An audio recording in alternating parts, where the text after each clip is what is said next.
aldığımız, ardımız. Her birinin avluda kalay boşuyoruzlar ben. Hadi beni. Bir dumanı var. Kırmızı biri var. O emri mi dedi? Görmüş.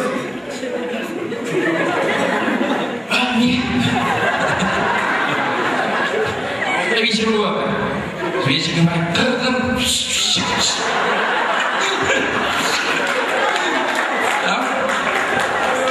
Hapiste olmadı mı? Hapiste olmadı mı? Hapiste çigitke ne çıkarttan çıkmayın. Niye de çıkmayın? Hapiste mı? Bereketi rahmet. Yendiki söz gezerine toyumuzun patçası Perizat çekirme kaçadan şapala vuralım. Oy! Dişim kutlu Dişim kulburtmet diye kelin жақсы koydum dişim. Anau Қазақта айтады ғой. Kelin alıp kolumuz var, tilim kıskarıp деп атады ғой. Сол рас екен dişim. Kelin alıp kolumuz uzardı деген söz. Бүгіннен бастап келініңіз сізге іштеңіз. Бірдеңе істейін десеңіз, мама мен істей салам, мама мен жуа салам, мама мен тазалай салам, мама мен сүрте салам деп, в общем, келініңізді мамалатасыз ғой дешем. Тілім қысқарды деген сөз, сіз саламат көкеме қалай сөйлесеңіз, келініңіз балаңызға тура солай сөйлейді.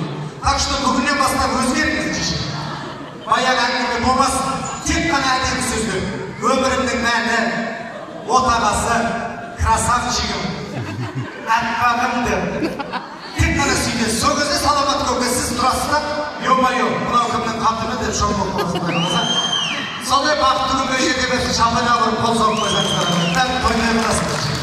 25-ге келген кезде жол аштым деп, енді патсан жас балам болмаспын деп, 30 жасқа келген кезде желпінесің, орданың бұзатығын алмаспын деп.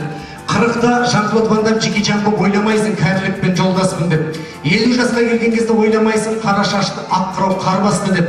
60-та Аружан жұбайыммен ойнақ біліп еркелетіп қой, анда-сонда алғашқым деп. 70 жаста жас қыздарға көзің түссе, Аружанға айтып жүрме шаңбастың деп. 80-ге келген бір шал айтқан екен, ой тұрма, енді қыздарға бармаспын деп.